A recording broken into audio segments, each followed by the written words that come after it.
Hello. So this video is on something quite close to my heart. Disclaimer before I start. I don't have a lot of experience talking in front of the camera or vlogging as they call it. So bear with me. But anyway, let's get to the point.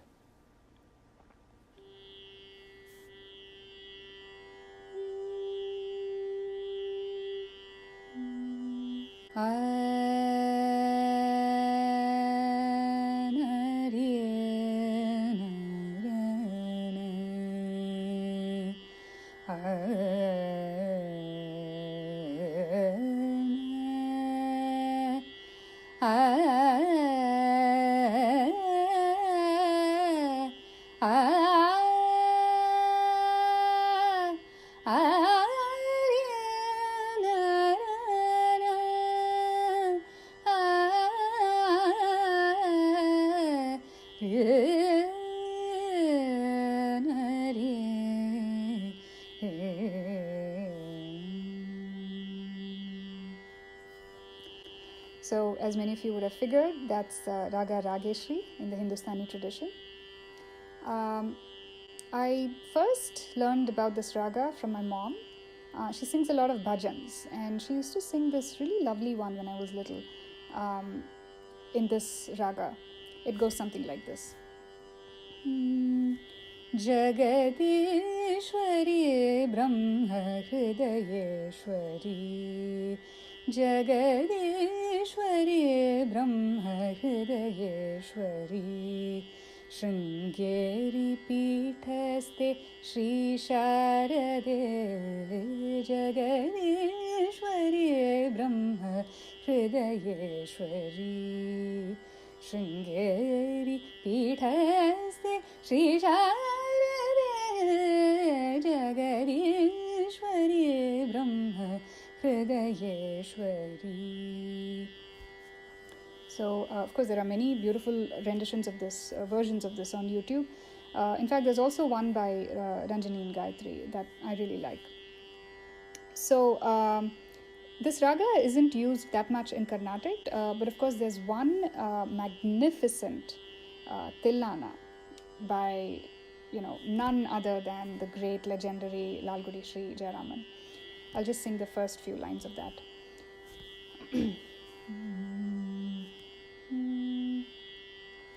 Dhim tadaratani dhirana Dhim tadaratani dhirana Dhrim tadaratani dhirana Dhri tanana jhanu tadim jhanu tadim jhanu tadim tadaratani dhirana Dhri tanana jhanu tadim jhanu tadim jhanu tadim tadaratani dhirana dhirana dhirana. So really beautiful, classical, rich raga. But the focus for this video for me is the use of this in film music. Or rather, I want to question the use of this raga in two specific film songs. What I mean when I say question is, in a lot of places, these two songs, especially one of them, have been said to be based on this raga, Rageshri. But to my ears, neither of these songs sounds like Rageshri. But what's interesting is that I perceive them in a raga that is a Gruhabhedam of Rageshri. So that's what makes it so fascinating. Some of you who know me in relation to Carnatic music know that I obsess over the concept of Gruhabhedam. I can't help it. I've been fascinated by this concept for as long as I can remember, and I continue to be fascinated by it. So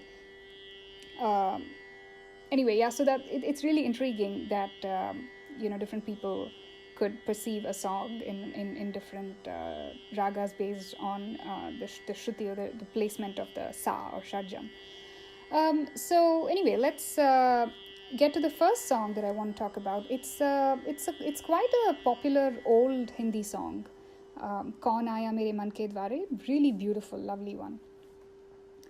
So let's listen to it, few lines of it.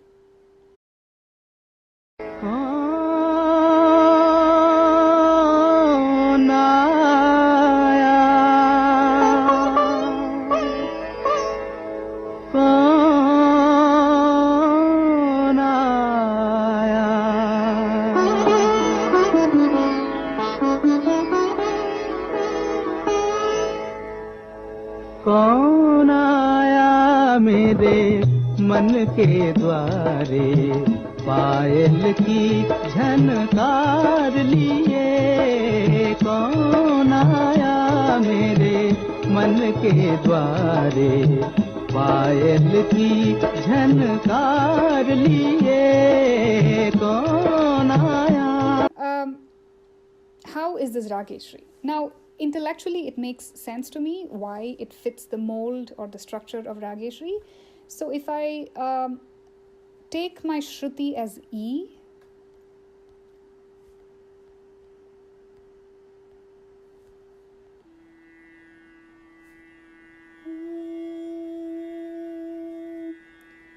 कौन आया मेरे मन के द्वारे, पायल की झनकार लिए।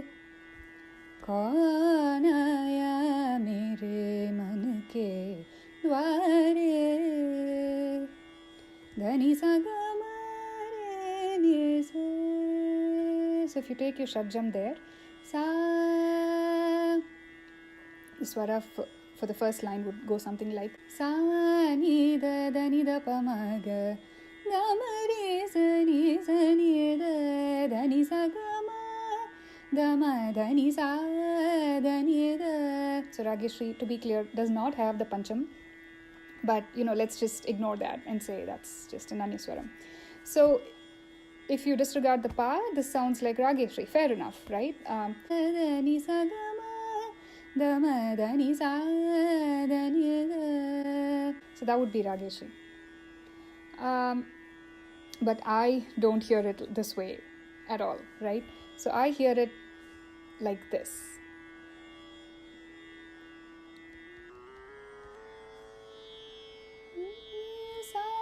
There's my sa. Whenever I listen to the song, that's where I intuitively place my sa.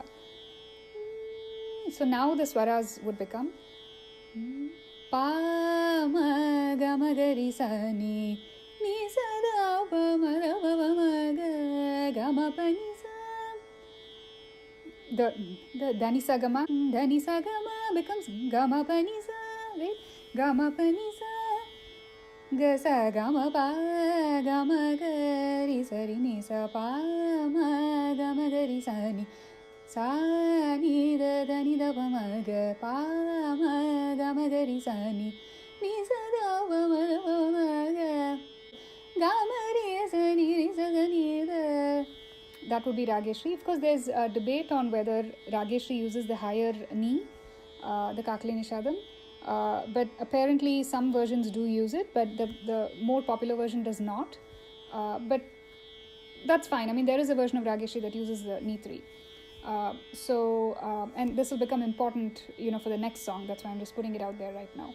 So anyway, so just to, go back and reiterate. Ma ga ga ma ga ri sa ni would make it, what would it make it? What raga would that be? Pa ma ga ga ma ga ri sa ni, ni sa da pa ma da pa ma ga, ga ma pa ni sa, ga sa ga ma pa ga ma ga. So that sounds something like in the Kamaj/Behag zone, right? So if you sing the ni 3 in Rageshri, that translates to ma 2 here in this Shruti. So if you have the ma 2, the higher the Pratimadimam, then it becomes Behag. If you don't sing the Rageshri with the ni 3, then the ma 2, disappears in this Shruti. So then it would be something like, actually not even Kamaj. Well, yeah, kind of Kamaj. So that's how I perceive it, right? And in my defense, I think that the composer did not intend it in Rageshri. If you really listen to the way it begins and the sustains and the background, I think the drone is also tuned to the sa that I hear, but I might be biased. Let me know if you hear it otherwise. But I strongly feel that the composer did not intend this song to be in Rageshri. So that's about this song. The next song is a relatively lesser known song. Excuse me. It's called Thuliyaai from the recent movie Ramanujan. It breaks my heart that this song did not go on to become a roaring success. It's such a beautiful song. It's mind-blowing how just beautifully it flows. Ramesh Vinayagam, who composed this song, I've always felt is a kind of composer that, if you can compare it to a sculptor working a sculpture, it's like there's no unnecessary piece, right? Or on a painting, like there's no one extra stroke. Everything just fits together so beautifully, organically. That's how I feel about his music, and particularly this song. Every note is there for a reason. There's no, superfluous instrument or note or, gamakam. It's just, impeccable according to me. So if you haven't listened to the song, please go ahead and, enjoy it. Thuliyaai, right? That's how it goes. Pani Thuliyaai, karendu vidum manam thano. So how is this Rageshri? So if you place the shadjam such that the notes are ni ni ri ri sa sa. So if your sa is there, ni ni ri ri sa ga ma da ni sa da ni ga ma re sa ni ri ri sa ni ri ma sa ni ni ri ri sa ga ma da ni sa da ni ga ma re sa. I'm able to do this because I've trained my brain to be able to fit these notes to this song. Naturally, I never heard it this way. The way I heard it was mama da da pa, mama da da pa, mama da da pa, ni sa ga ma pa ga ma, ni sa da pa, ma da da pa, ma da sa pa, mama da da pa, ni sa ga ma pa ga ma, ni sa da pa. So that's where I naturally place my sa. Ni sa ga ni sa da pa, ni sa ga ni sa da pa, ga ma pa ni sa ga ma ma ga sa ni sa ma ga pa, ga ma da pa pa, ga ma pa ma ga sa re, ni sa ni da ni sa ga ma pa ni sa ga ma ni sa ga ma da pa. So that's how I naturally hear it. So this is not Rageshri, right? So again, this is something like sa ga ma pa ni sa ni da pa ma ga re sa, right? So it's something like not exactly khamaj because it has the it has lesser of the lower nishadam, or I think not at all, maybe. So something like a subset or a janyam of the Shankarabharanam scale, which goes sa ga ma pa ni sa ni da pa ma ga re sa. So if you interpret this as Rageshri, this does not use the Kakali Nishadam. This version does not use Kakali Nishadam, and therefore you don't get the Pratimadhyamam when you transpose it to the other Shruti. So when I hear it not as Rageshri, this time I don't hear it as Behag. I hear it as Behag minus the Matu. So something like, some sort of subset of Shankarabharanam scale. So here I think there's a really strong case to be made that the composer did not intend it to be in Rageshri, because listen to the beginning. I mean, doesn't that sound like sa pa sa sa pa sa pa sa sa pa sa pa sa pa? It's like Ramesh Vinayagam is telling us here, this is the Shruti, take it, I'm giving you.